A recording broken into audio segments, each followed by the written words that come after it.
Bonjour et bienvenue à cette conférence de presse. Hello and welcome to this press conference. I'm Elizabeth Thompson with CBC News. With us today, we have remotely the Minister of the Environment, Stephen Guilbeault, with us from Dubai, Mr. Randy Boissonnault, Mr. Jonathan Wilkinson, and Marcia Ian, from all cabinet ministers. They will make a statement followed by questions. It'll be one question, one follow-up, and make sure I see you if you want to ask a question. Thanks. Ministers? Thank you so very much. Hello, everyone, and welcome to today's announcement. Bonjour et bienvenue. I'm Marcia Ian, the Minister for Women and Gender Equality and Youth. Je tiens aussi à vous remercier d'avoir pris le temps d'être avec nous. J'aimerais commencer par reconnaître que nous sommes réunis ici à Ottawa, sur le territoire non cédé du peuple algonquin et Anishinaabe. I am more than honored to be here alongside my cabinet colleagues, Minister Guilbeault, joining us virtually from the International Climate Conference, COP28 in Dubai, and here today with my colleagues, Minister Wilkinson and Minister Boissonnault. It is so good to be here with you.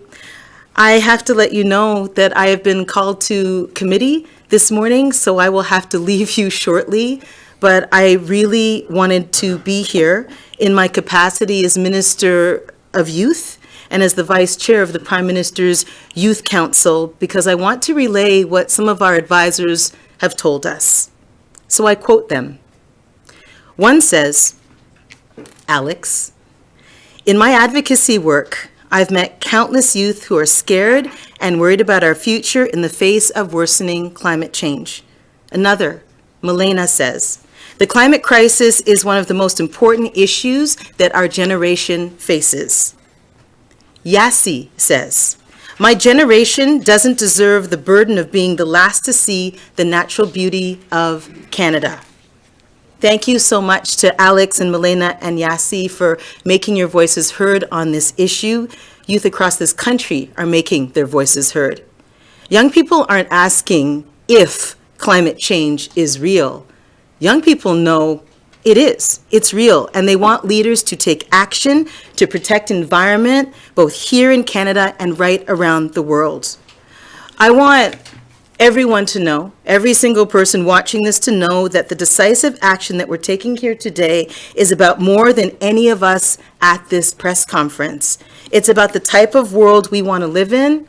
It's about the type of world we will be leaving to our kids, to our grandkids. It's about doing our part in the global fight to protect our planet and battle climate change.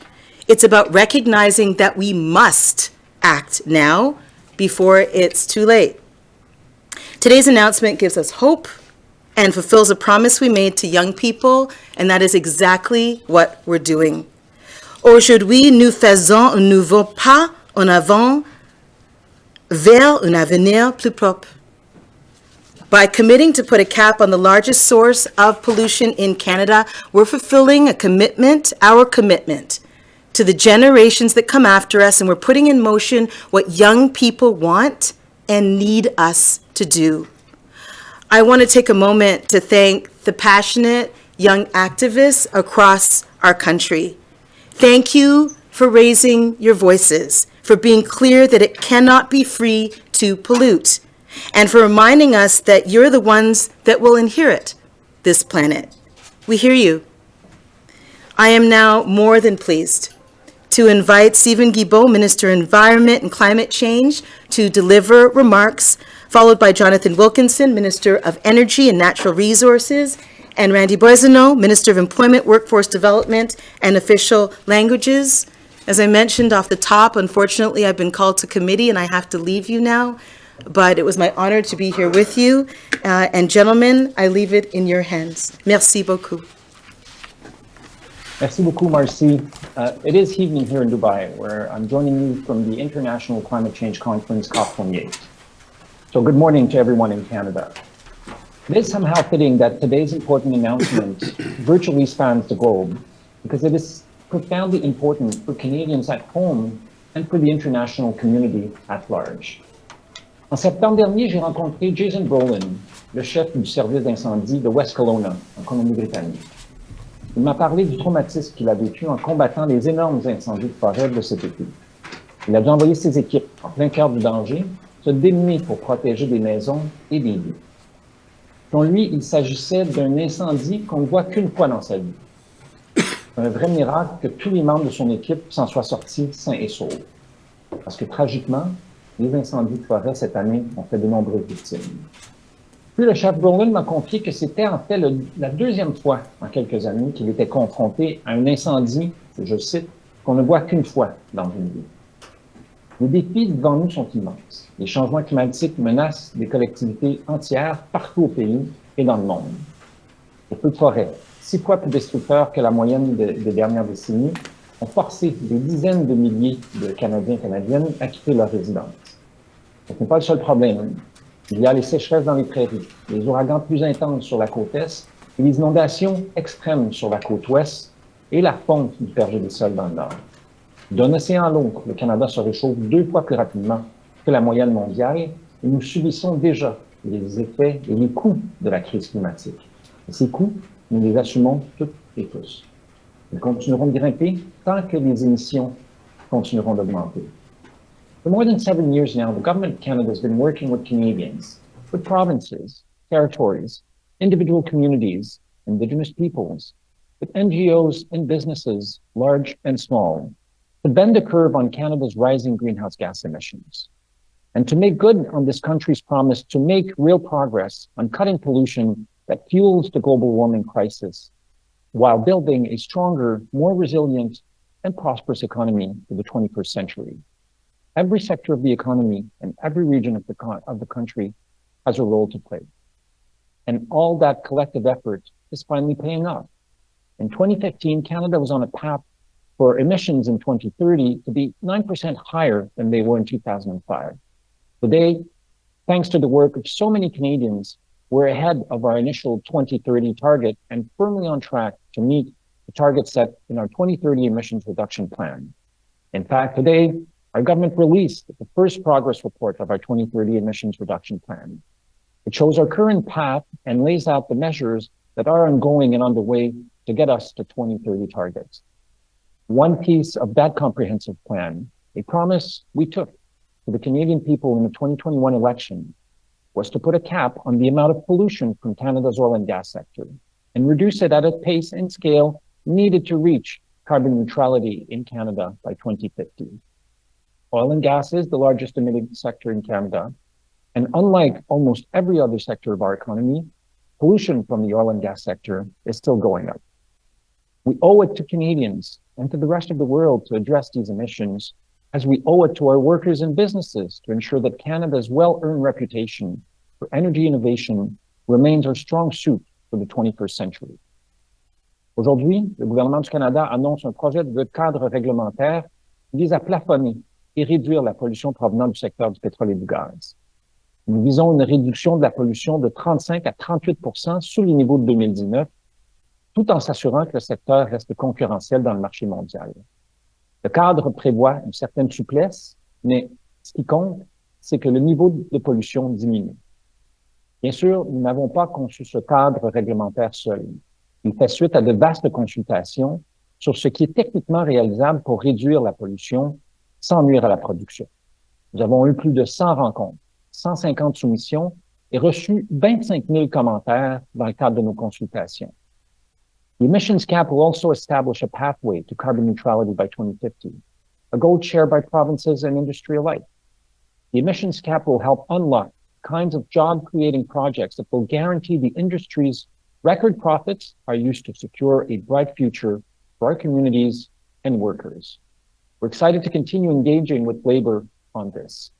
En termes plus simples, aucun secteur de l'économie ne devrait être autorisé à polluer sans qu'une limite ne lui soit imposée.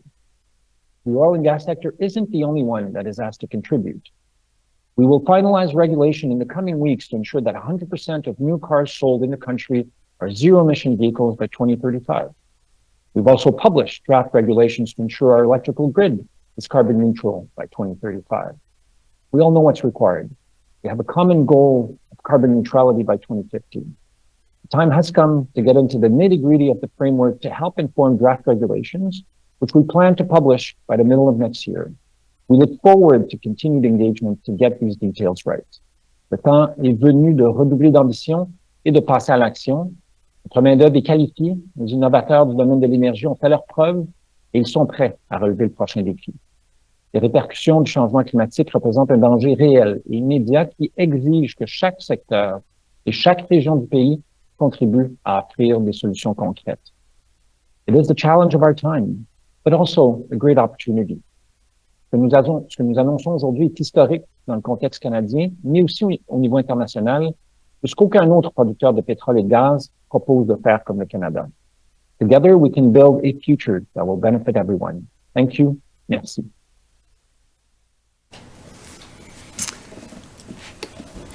Thank you, Stephen. We talk a lot about climate change these days for very good reason.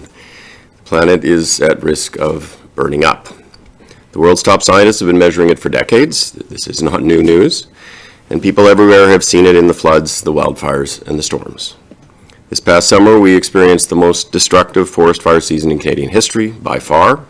It forced the evacuation of tens of thousands of people. It destroyed homes and livelihoods, and blanketed our cities and our towns in clouds of smoke, certainly including here in Ottawa. The policy we are announcing today is one of an array of policies that Canada has been putting into place to do what we can to slow and eventually stop the planet from burning up. While climate change is indeed an existential threat to the future of the human race, it is also rapidly transforming the global economy and global finance in ways that are creating enormous economic opportunity for those who approach the transition to a low-carbon future in a thoughtful, determined, and focused manner. In releasing the World Energy Outlook 2023, Dr. Guilbeault, the Executive Director of the International Energy Agency, stated, and I quote, "The transition to clean energy is happening worldwide, and it's unstoppable. It is not just a question of if, it is just a matter of how soon." The global energy transformation is both an environmental imperative to protect the planet for future generations and an economic opportunity on a scale similar to the Industrial Revolution. Ce dont le Canada a besoin à ce moment de son histoire, c'est d'une stratégie environnementale et économique réfléchie et ambitieuse qui fasse le lien entre tous les éléments, une stratégie qui garantisse la prospérité et des emplois de qualité dans toutes les régions du pays. Il est certain qu'une partie de cette approche consiste à identifier et à développer agressivement les secteurs clés dans lesquels une croissance incroyable sera rendue possible par le passage à un avenir à faible émission de carbone. Areas like critical minerals, hydrogen and hydrogen production technologies, carbon capture, renewable energy, biofuels and biomass, batteries and electric and hydrogen vehicles, and nuclear technology. However, for a major oil and gas producing country like Canada, part of such an effective strategy must also include a thoughtful approach to the long-term competitiveness of Canada's oil and gas sector, a sector that has long been an important source of wealth and good-paying jobs for Canadians. For Canada's oil and gas sector, climate change is not just an environmental issue. It is a competitiveness issue. As the world moves to reduce emissions generated by the production and the combustion of fossil fuels, oil and gas that is extracted with the lowest production emissions are expected to be in highest demand. This is true for both non-abated, combustion-related uses of oil and gas that will exist in smaller volumes as global demand declines over coming decades, but also for non-combustion applications of fossil fuels like petrochemicals, solvents, waxes, asphalt, carbon graphite, hydrogen, and others that will be continued to be needed in a net zero world. Aggressively reducing production-related emissions early and boldly can provide a significant competitive advantage for the sector and its workers. In recent years, Canada's oil and gas sector has made progress with respect to reducing emission intensity of production. Many leading firms in the sector have committed themselves to net zero by 2050, as have the provinces of Alberta, Newfoundland and Labrador, and British Columbia. However, ensuring long-term competitiveness of Canada's sector requires that it achieve significant and sustained reductions in absolute emissions on a pathway to net zero production by 2050. The Government of Canada has introduced incentives, regulations, and investments to encourage and support the oil and gas sector in this pursuit. This includes carbon pricing, investments in the Strategic Innovation Fund and the Clean Fuels Fund, and investment tax credits for carbon capture and sequestration and for the production of low-carbon hydrogen. Today, we are releasing the framework for Canada's emissions cap for the oil and gas sector. This cap is a key part of decarbonizing the sector on a path to net zero by 2050. It is critical to sustaining the competitiveness of Canada's industry over the coming decades. Le gouvernement du Canada a déclaré qu'il mettra en place un plafonnement des émissions du secteur pétrolier et gazier au rythme et à l'échelle nécessaire pour atteindre l'objectif d'être carbone neutre d'ici 2050. Il fixera une cible pour 2030 qui garantit que les niveaux de réduction sont ambitieux et réalisables et qu'un tel plafond ne réduirait pas les niveaux de production d'une manière qui ne soit pas liée à la base de la demande mondiale de pétrole et de gaz. Today, we are delivering on all three of these commitments in releasing the consultative framework. In designing the cap, we focused on three steps. We worked with experts and industry to determine what emissions reductions would be technically achievable for the sector to achieve by 2030. We then looked at what more could be done beyond what is technically achievable to enable the oil and gas sector to go further in terms of in the short term via the use of compliance flexibilities such as domestic offsets. And finally, we examined projected global demand for oil and gas. The scenario we chose is the Canada Energy Regulator's Canada Net Zero scenario. This scenario assumes a path where virtually the entire developed world, including Canada, will achieve net zero by 2050. After taking all of these factors into account, we are proposing to set the cap level at 35 to 38% below 2019 levels in 2030. This is an important part of Canada achieving its goal of a 40 to 45% reduction across the economy by 2030. We certainly intend to consult on this approach in the coming months. A thoughtful and aggressive plan aimed at reducing carbon emissions in the oil and gas sector on a path to net zero by 2050 will help to secure the long-term competitiveness of the industry while creating well-paying jobs. The cap itself, along with other federal initiatives, will drive the need for thousands of skilled workers to build and operate decarbonization technology and infrastructure projects. And we're already seeing this happen across Canada. Dow Chemicals announced its decision last week to invest over $11 billion to build the first ever net zero petrochemical facility just outside of Edmonton. In Saskatchewan, energy workers are applying their skills and expertise at the world's first horizontal well for geothermal power. In Newfoundland and Labrador, the skills and expertise of oil and gas workers are being used by Brea Fuels, which is converting its refinery to produce renewable diesel and sustainable aviation fuel.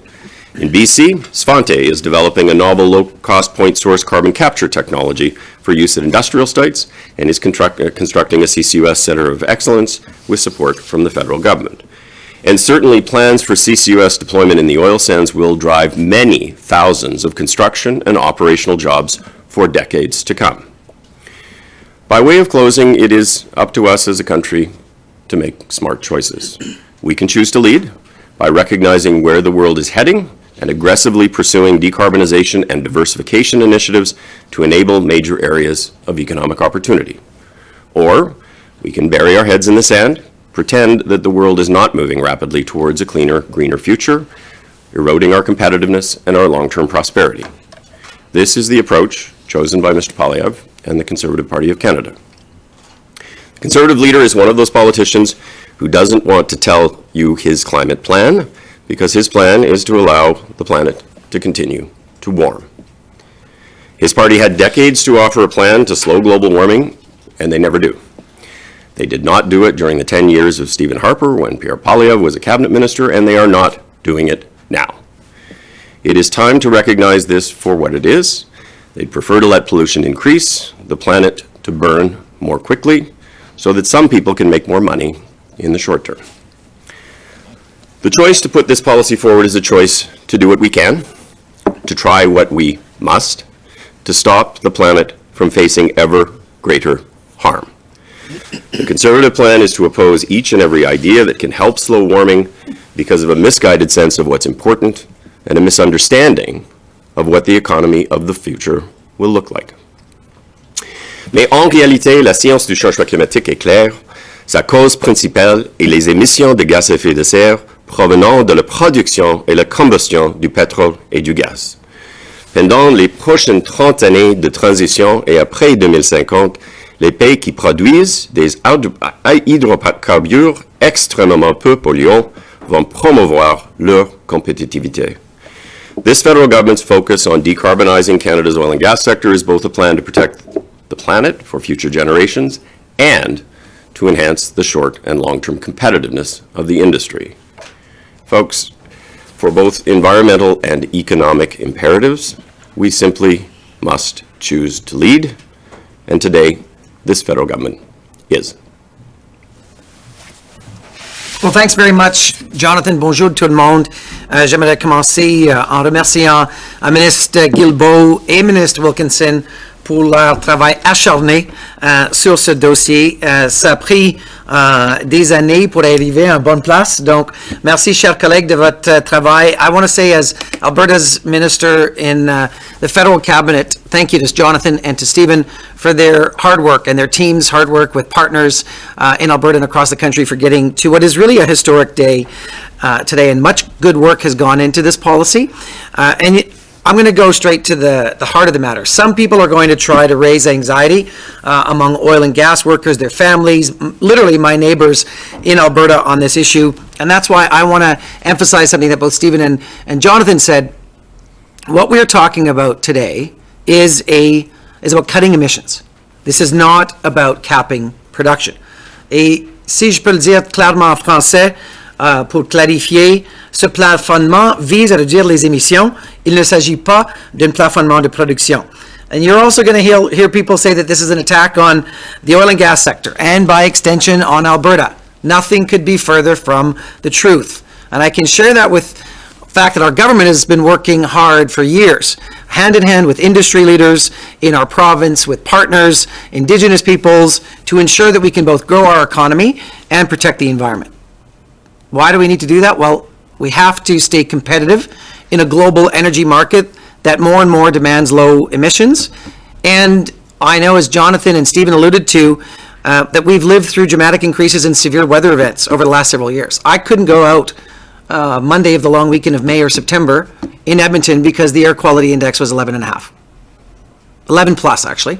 And so for people who are now having to stay in their homes during forest fire season when they are raging because they simply can't breathe the air, that is a cue to all of us that we have to do better, and that includes the oil and gas sector. So heat domes, atmospheric rivers, forest fires, smoke-filled days, and devastating floods. And even in the middle of COVID, folks, the number one thing that people in Edmonton Centre asked me to work on was fighting climate change in the middle of COVID.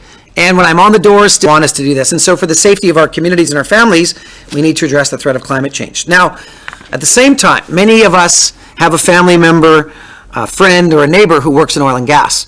And these jobs are important, and we're going to protect workers. Our climate goals are completely aligned with growing our industry and building an economy that works for everyone. How do we do this? Well, our government over the past few years has unlocked billions of dollars in investment in the economy of today and tomorrow through incentives for carbon capture, utilization and storage, and other emerging technologies. Jonathan mentioned the Dow Chemical investment, $11 billion, 7,000 construction jobs, 500 permanent jobs after that in the Fort Saskatchewan area of Edmonton. But we can add to that. We've got Air Products building the largest net zero hydrogen plant in Northeast Edmonton. We've got Heidelberg Materials that's going to produce the first net zero cement plant in the world by burying their carbon in a CCUS, by putting their carbon in a CCUS stack. We are third in the world in foreign direct investment right now. What does that mean? Thousands and thousands of good-paying jobs for workers from coast to coast to coast. These are good-paying, long-term, middle-class jobs.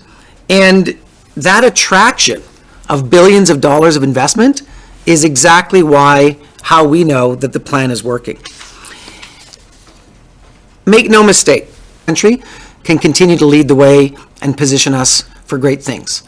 Ne vous trompez pas, nous pouvons faire de grandes choses ici, des choses ambitieuses ici dans ce pays, et notre province peut continuer à démontrer ses talents et son leadership. And as the Minister of Employment, Workforce Development, and Official Languages, I share a responsibility with Jonathan and with Minister O'Regan on sustainable jobs. There is so much that we're going to be able to do with the sector. It's a good day for workers. It's a good day for industry. It's a good day for Canada. Merci. Thank you. Now it's time for questions. As I said, one question, one follow-up. We will do questions in the room and then questions online. If you are online and want to ask a question, the Marika Walsh, Globe and Mail. Good morning, ministers. Just first of all, on the parts of the cap that apply to emission areas like Ontario, Quebec, Newfoundland and Labrador, New Brunswick, and also Alberta. So how is this not an attack on Alberta and the oil and gas sector in the West? But for a shot, I'm told the sound isn't great, but Marika, as you probably well know, we already have clean fuel standards, which are designed specifically to apply to refinement of the clean fuel standards.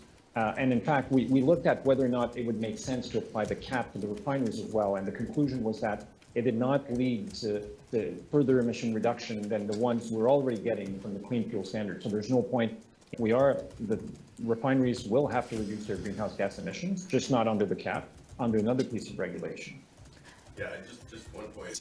The one in Ontario is in Sarnia, where we don't hold that seat. So I'm not sure that the line that you're seemingly trying to push makes a lot of sense, but. It's not a line I'm pushing. It's a question I'm asking. I'd also like to ask as my second question, how much this is estimated to cost industry and compliance costs. So what we're presenting take place in the middle of 2024.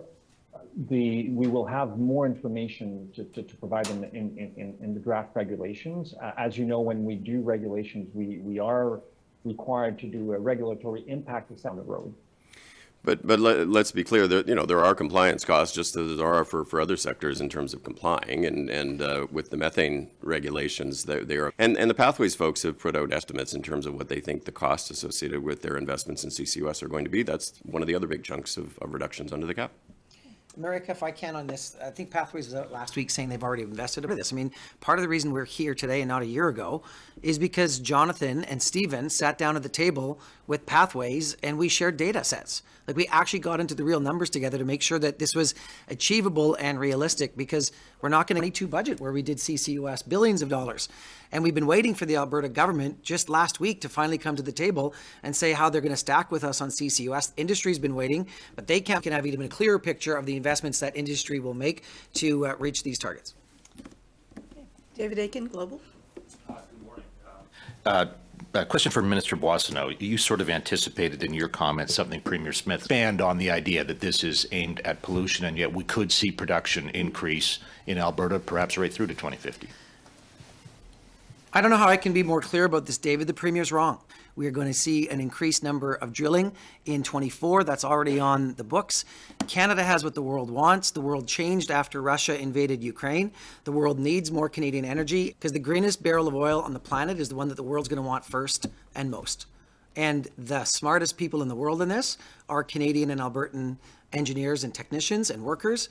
And this is about saying to the world, think about it, we're the first heavy for Christmas, before the end of the year. We're doing that, and so the Premier's off base. This is about reducing emissions, not putting a cap on production. Thank you. Maybe I can just follow up. So I agree with what Randy said, but what I see significant reductions in emissions. So what Premier Smith says is not true. But over time, we do expect global demand for oil and gas to peak, and we're converting buildings to use heat pumps and electric heat. And eventually, you're going to see a decline in global production.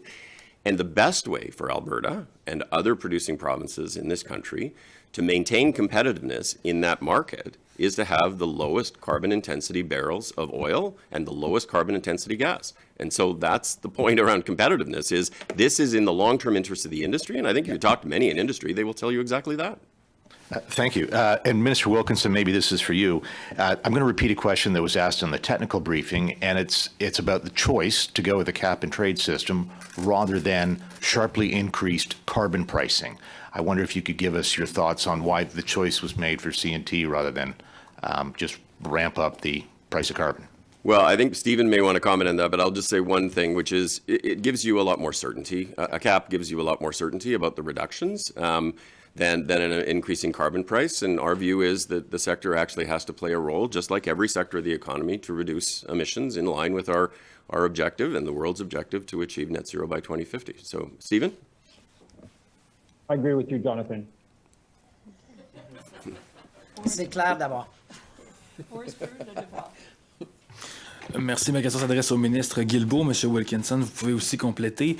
Pourquoi vous avez choisi d'attendre jusqu'à 2030 avant d'imposer vraiment le plafond sur le secteur du gaz et du pétrole? Comment est-ce que vous pouvez justifier ça à un public qui trouve peut-être que ça vient un peu tard et qui pourrait trouver que vous avez, comme l'a mentionné le ministre Boissonneau, trop écouté les lobbyistes de l'Alliance Nouvelle Voie, les lobbyistes du pétrole sur le timeline? D'abord, on doit toujours, en tant que régulateur responsable, donner l'opportunité aux secteurs qui sont réglementés de pouvoir faire les transformations qui sont nécessaires. C'est vrai pour le code du plafonnement sur les émissions de gaz à effet de serre du secteur du pétrole et du gaz, mais on le fait pour les plastiques également, pour l'élimination des anneaux de plastique, par exemple, pour les canettes de liqueur, les canettes de bière. Il fallait donner aux brasseurs canadiens le temps de faire les investissements, de convertir leurs usines. Je prends l'exemple de la BAT, par exemple, qui a fait ça. Ça a pris à peu près 1 an et demi, donc on peut pas simplement, ça se fait pas par magie, le déploiement de ces technologies-là, ça se fait pas en claquant des doigts. Et la réglementation va s'appliquer à partir de 2026. Mais comme c'est le cas, par exemple, dans le système québécois de plafonnement et d'échange ou celui de l'Europe, il y a une période excusez-moi, j'ai le terme en anglais, compliance, respect de la réglementation qui doit être mise en place. C'est une période de 3 à 4 ans. Et rappelez-vous que nos objectifs sont pour 2030. Alors, grâce à la vie du plafond sur les émissions de gaz à effet de serre du secteur du pétrole et du gaz, c'est un autre outil qui nous permet d'atteindre nos objectifs, qui nous donne confiance que nous allons pouvoir atteindre nos objectifs de 2030. Oui, c'est clair que nous avons déjà commencé avec le méthane. Nous avons mis en place une réglementation et nous allons atteindre la réduction d'ici 2025. Mais bien sûr, les entreprises, comme Steven a dit, doivent avoir le temps pour mettre en place les projets, quelques grands projets pour réduire les gaz à effet de serre. Et bien sûr, c'est important qu'ils ont le temps pour faire ça. Vous me parlez des cibles de 2000. Si vous me permettez, j'ajouterais que, regardez avec l'électricité, par exemple, le réseau, pour un réseau électrique carboneux d'ici 2035, on a donné 12 ans d'avis aux compagnies d'électricité, aux sociétés publiques et privées d'électricité pour se préparer à la mise en place de ce règlement-là. Ça commence le 1er janvier 2035. Bien entendu, on ne peut pas atteindre le 1er janvier 2035 si on veut faire nos investissements. Même chose du côté de la règle du règlement zéro émission. On veut atteindre 20 des ventes en 2026, 60 en 2030 et 100 en 2035. Alors, c'est très, très, très conséquent avec les autres éléments de réglementation que nous avons fait en matière de lutte au changement climatique au Canada. Concernant la cible de 2030, pourquoi vous ne demandez pas à l'industrie du pétrole et du gaz de faire le même effort que le reste de la société, c'est-à-dire 40 de réduction par rapport à 2005? Je comprends que vous parlez beaucoup des réductions par rapport à 2019, mais vos fonctionnaires nous ont dit que c'était que de 16 à 20 de réduction par rapport à 2005, là, ce que vous annoncez aujourd'hui. Donc, on fait 2 fois moins d'efforts dans le secteur du pétrole et du gaz. Comment on peut comprendre ça? En fait, si vous regardez le plan de réduction d'émissions que nous avons déposé en 2022 ou la mise à jour qu'on a fait aujourd'hui qui a été déposée à la Chambre des communes, vous verrez que on peut pas prendre une approche mur à mur et ne pas tenir compte de la réalité des différents secteurs. Alors, il y a des secteurs où il y a des réductions d'émissions qui sont plus importantes et plus accélérées parce que la technologie est là, parce que les investissements sont là. Et d'autres secteurs, c'est très difficile de réduire les émissions. Regardez le secteur de l'agriculture, il y a très peu d'efforts en matière de réduction d'émissions de gaz à effet de serre qui sont faits dans le secteur de l'agriculture parce qu'on parle de 200 000 entreprises agricoles au Canada. On comprend que ça va prendre du temps. Il y a beaucoup de travail à faire pour arriver à des réductions d'émissions importantes dans ce secteur-là. Donc, ça ne peut pas être une approche mur à mur pour chaque secteur. Il faut regarder la réalité de chaque secteur et mettre en place des mesures pour chacun de ces secteurs-là. Mais comme Jonathan le disait, on a déjà un règlement pour réduire le méthane d'au moins 45 d'ici 2025 pour le secteur du pétrole et du gaz, qu'on va augmenter à 75 d'ici 2030. On a déjà la norme sur les carburants propres pour les raffineries. On a déjà la tarification carbone. Donc, on met en place plusieurs mesures qui s'adressent à différents secteurs, mais notamment celui du pétrole et du gaz. Okay. Mia Rabson, Canadian Press. You said yourself that the industry knows they have to do this, that it's about their very survival, but they're saying that they don't need the stick approach, that they would prefer, and they're pointing to the United States where they say it's only an incentive approach using the IRA. Why do we need to have a cap if the industry knows that they need to do this? Well, I would say, first of all, if that's what the industry has said, it's actually not the case. The Americans have methane regulations. They also have clean electricity regulations. They're not actually very dissimilar to our regulations. And as I said, under the cap, the biggest chunk of emissions actually come from reductions of methane. So I think it's important that you have a balance, that you have incentives to assist the sector in making the reductions, and that's true for other sectors as well. But you also have to have a forcing function to ensure that companies are moving in the right direction. We have put into place an investment tax credit for CCUS. We have supported a whole range of projects through other mechanisms. But we also are putting into place a cap effectively as a backstop to ensure that companies are actually making the progress that they need to make, that we need to make in our fight against climate change. And given the timing of this, if we're not looking at draft regulations until middle of next year, final regulations sometime in 2025, how confident are you that if there is not an election, at least until the 2025, that this will happen? I mean, if an election happens before, looks like this won't go through. So is there a big risk that this doesn't actually happen? Well, maybe I'll start, but Stephen may want to have something to say about that. Well, look, I mean, there is a risk in the context of Canada's fight against climate change. And I would say that risk is Pierre Poilievre. At the end of the day, he has had almost nothing to say about climate change since he was elected. And to be honest, he was a member of Stephen Harper's cabinet when Stephen Harper's cabinet did nothing to address the climate issue. I was in the clean technology sector. I was a CEO. I mean, there was despair across the country that Canada was so far out of the conversation on climate. So is there a risk? Yeah, that's Pierre Poilievre. And that's something that Canadians are going to have to assess and evaluate in the context of the choice that they will have to make in the next election. Stephen? Again, I entirely agree with my friend. I mean, it's not... It's amazing an environment minister and a resources minister agreeing so much. But more seriously, Jonathan is right. I mean, it's not just the cap that is at risk. The Conservative Party of Canada and Pierre Poilievre don't seem to be willing or able or capable to understand that pollution kills people in Canada, that pollution makes our kids sicker in Canada. And what's Pierre Poilievre's response to that? I'm going to make pollution free again. I'm going to make it so that companies can pollute as much as they want. It's going to make our health costs go up. It's going to make the impacts of climate change affect more people. It's going to be more costly for Canadians. I was on a panel yesterday here on climate adaptation. The cost of the impacts of climate change in the last decade in Canada has gone up 10 times, from an average of $200 million per year to $2 billion per year. And it's going to continue going up unless we do something about it. And unfortunately, Mr. Poilievre and the Conservative Party of Canada are not the people to do that.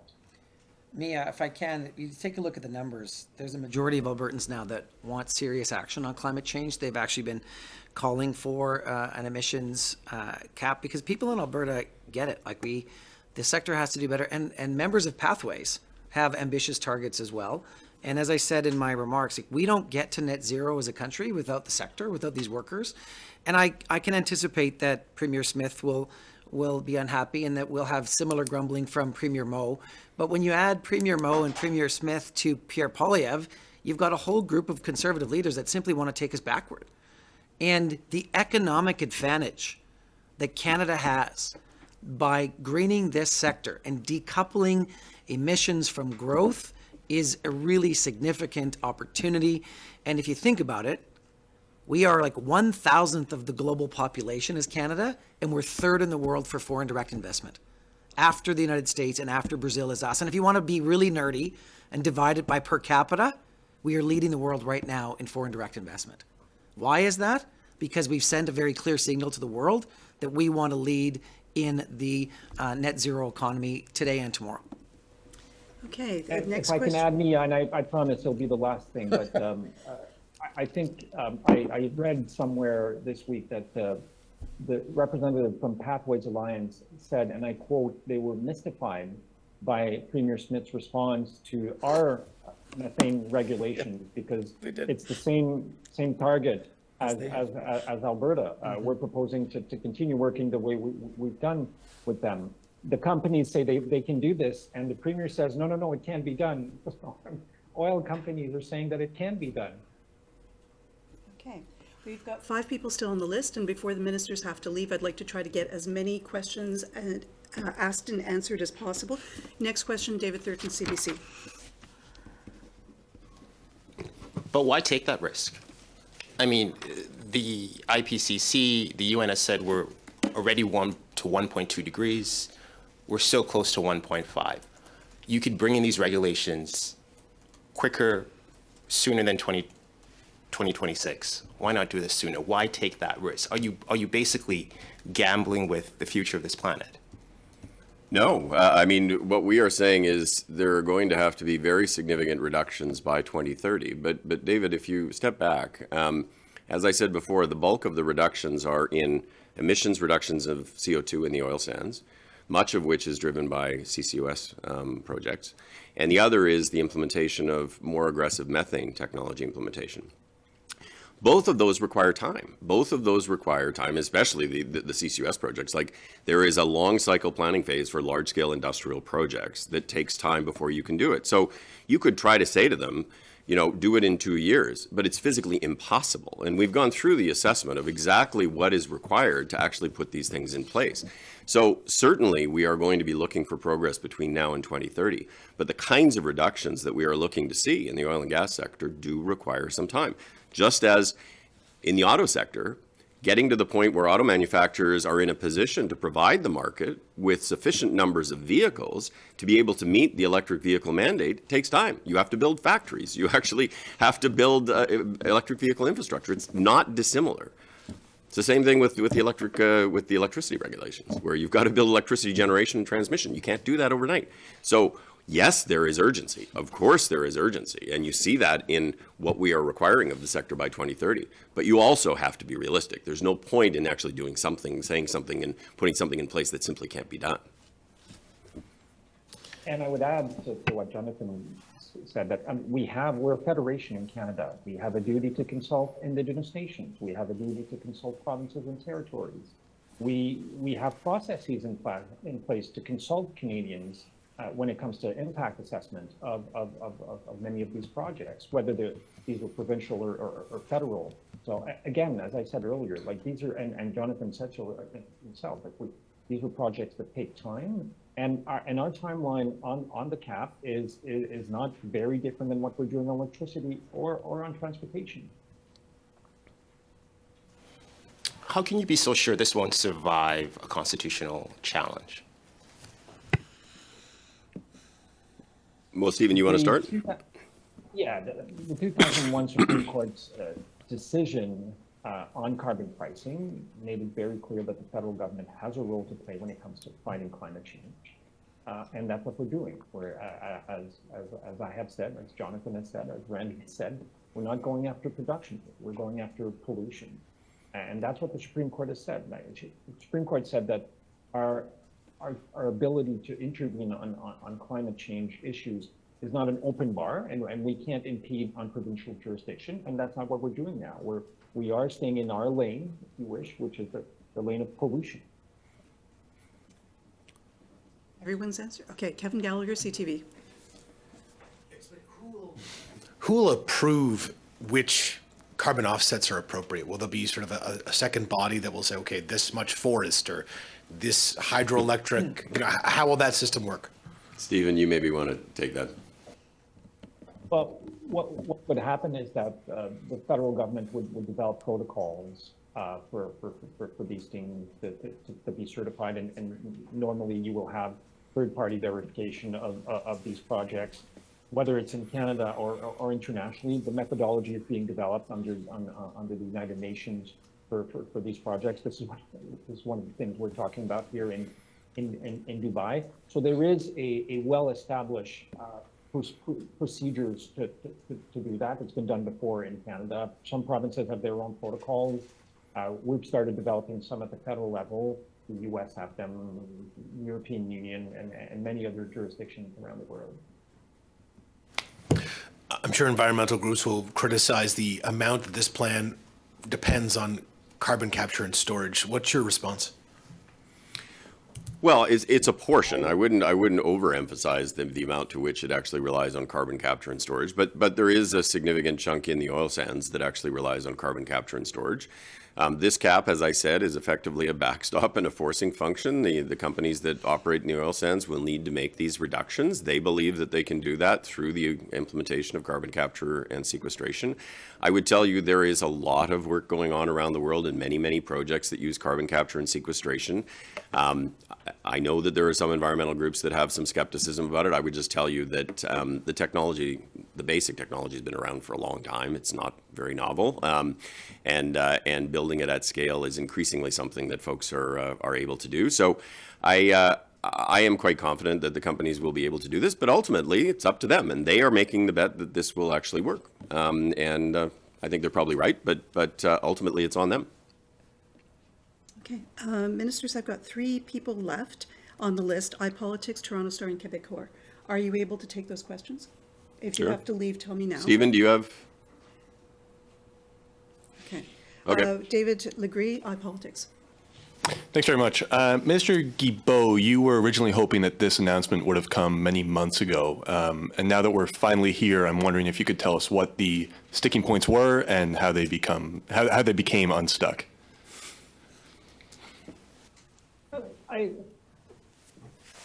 I suppose I'm responsible in many ways. I always want to go as fast as we can, and this is one time where we couldn't go too fast. As Minister of the Environment, it would have been possible for me to simply go to draft regulations, to CG1 right away, and start the work and start the consultations. We deliberately decided not to do that because we're doing something that has never been done in this country and that no one else on the planet has done. So we felt we needed to take the time to do it right.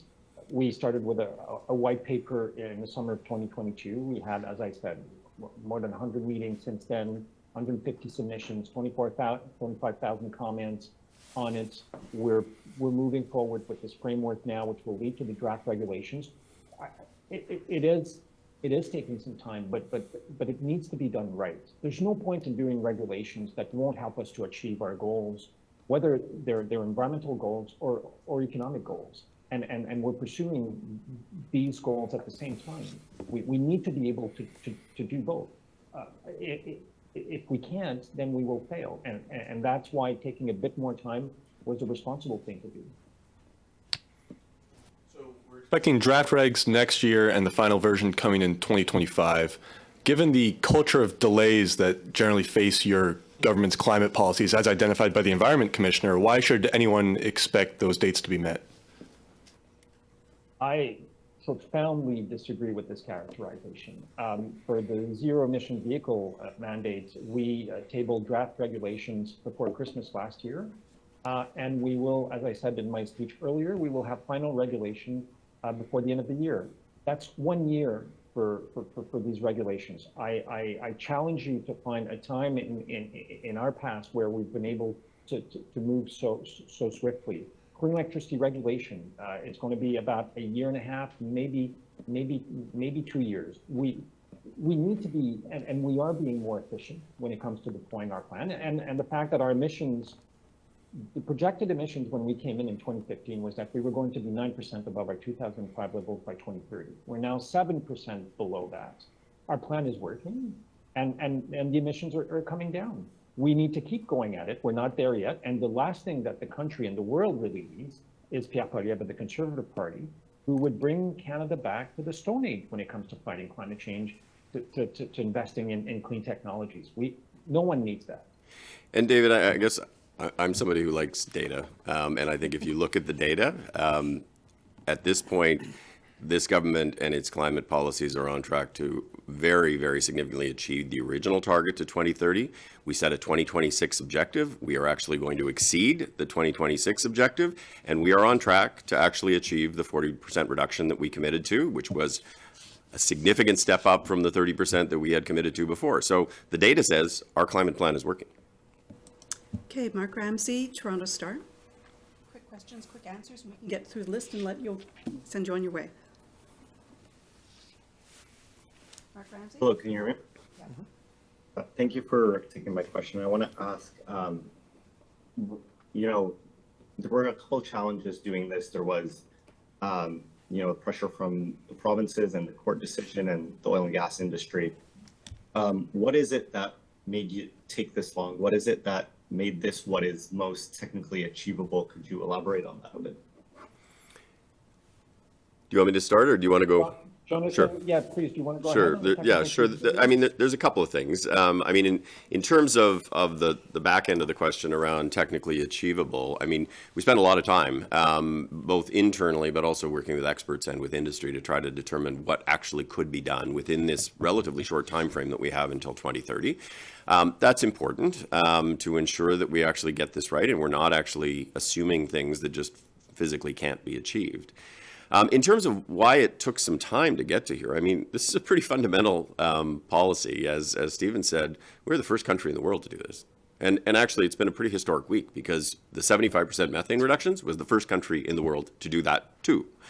And so we wanted to make sure we got this right, and we worked through this. And I mean, to be honest with you, having kind of robust conversations over a period of time it produces better public policy than simply a knee-jerk reaction where you put something into place that may look good. And I would say this is a good piece of public policy that is the result of a lot of conversations internally and externally, certainly lots of discussions between myself and Stephen and our respective teams. And this is a responsible step forward. Simply reacting and putting something out that was not ready would not be a responsible thing to do, and this is a responsible government. And I would like to add that, I mean, this regulation will lead to emissions reduction of more than a third compared to 2019 levels by 2030. This is massive. This is unheard of in the history of Canada, purely and simply. I think the other thing, just taking a step back and looking in history, if you take a look at how the Harper government approached building pipelines, which they actually couldn't do because of legal challenges and disagreements with Indigenous communities, lack of consultation, by taking an extra year, let's say, to get this done properly, we've got industry on board, we've got provinces on board, we've made sure that it's technically and actually achievable and that it will meaningfully reduce emissions. And like, we're doing this because we want to do the work of reducing emissions, and we also want the sector to do its job to decarbonize so that we have good paying jobs and a healthy economic future for the country. So I think the time we took is to make sure that we're doing the job well. And it's part of the promise of Canada to be a responsible government and do things responsibly, but also to listen to all the parties and be that honest broker to get good things done on behalf of Canadians. And that's what I think what this represents today. Mark, do you have a Thank follow-up? you. Yes, please. Yeah, through the flexibilities in this proposed cap, what is going to be achieved is going to be still below the 42% target outlined in the emissions reductions plan. And many people, including MPs in your own caucus, warned against, allowing a lower target. What would you say to people who might categorize this as a loophole or by giving the oil and gas companies too much leeway? First, on the emissions reduction plan, if you go and read it again, you will see that the 42% was based on what we call a backcasting, so a modeling exercise, which is purely looking at the economics of reducing emissions. It doesn't look at technical feasibility, investment that are necessary, the time it takes to do these projects. It was purely economical. And we said very clearly, black and white, in fact, in the emissions reduction plan, that the percentages you saw for different sectors were not targets. They weren't regulated. what we wanted to look at was a direction for what different sectors should do, and we're pretty close with what we're proposing today. And in terms of the flexibility mechanisms, they're limited in terms of scope and volume, and they will also be limited in time. So I think we're taking a very prudent approach with this. I can name you a number of countries who will rely on carbon offset for 30%, 40% of their national emission reduction. We're in a totally different ballpark here. We're being very prudent. We're being very targeted with the use of these mechanisms. We also looked at very seriously at this whole issue of technical feasibility, technical achievability, to try to ensure how far we could push. But when you actually push beyond that, you actually are getting into the situation where if you're asking to be done something that simply can't be done, then what you're going to do is shut in production and simply send it to other countries. And Canadians would rightly ask us, well, what does that do for the climate if we're actually sending production to the United States or Venezuela? And so the focus is on technically achievable, making a significant step forward between now and 2030 on a pathway to net zero emissions by 2050. There, of course, will have to be more reductions in 2035 and 2040 and 2045. But it is important that you found this on what actually can be done and not simply on what you might like to see done. Une toute dernière question, question rapide, réponse rapide. Elisabeth Ménard, Québécois. Oui, bonjour, est-ce que vous m'entendez? Oui. Je veux vous parler du GIEC. Donc, le GIEC est très clair là, pour le fait que le captage et le stockage du carbone ne peut pas